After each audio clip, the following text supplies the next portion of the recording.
Привет, дорогие друзья! В сегодняшнем видео мы будем вместе с вами украшать вот такой замечательный торт на день рождения. Это у нас будет Биг Бенто.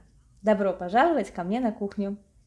Я приготовила торт диаметром 16 сантиметров. Внутри у меня шифоновый бисквит, который всегда получается, крем-чиз на сливках и клубничное компоте. Покрываю торт крем-чизом на сливочном масле. Можно покрывать торт сразу же без чернового выравнивания, но при этом старайтесь, чтобы крошки из торта не попадали в верхние слои крема. Иначе торт будет выглядеть неопрятно и некрасиво. Выровняла торт, теперь поставлю его в холодильник, после чего нанесем рисунок. Немного крема перед выравниванием я отложила и окрасила его в коричневый и в черный цвет. Немножко крема оставила белым. Теперь с помощью зубочистки наношу на охлажденном торте контур рисунка. Рисунки на бенто-тортах обычно очень простые, поэтому я рисую от руки, ориентируясь на картинку.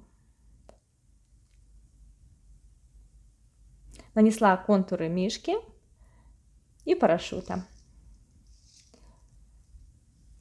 Коричневым кремом. Крем должен быть практически температуры тела. Дырочку делаем в мешке маленькую и заполняем контур рисунка коричневым кремом. После этого разравниваем крем шпателем.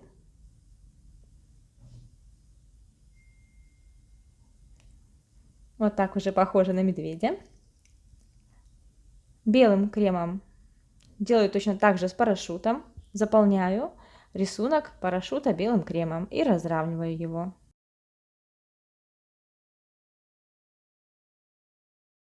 И теперь черным кремом дырочку делаем очень тоненькую, чтобы контур был аккуратным. Обводим рисунок парашюта и медведя. Дорисовываю недостающие детали.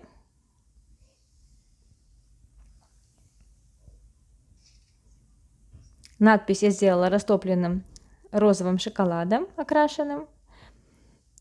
В принципе, можно сделать надпись также кремом, просто окрасить его в розовый цвет.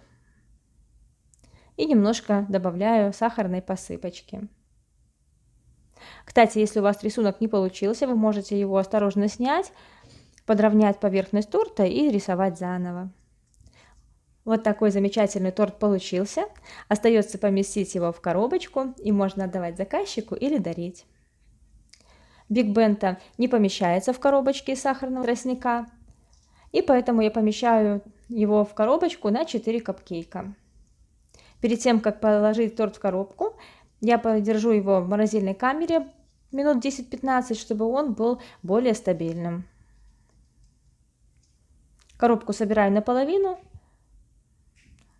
Вот таким вот образом двигаю торт в коробочку и потом собираю внешний край коробки.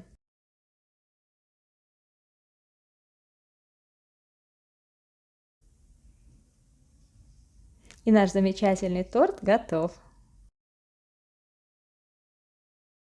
Можно завязать красивую ленточку, и подарок готов.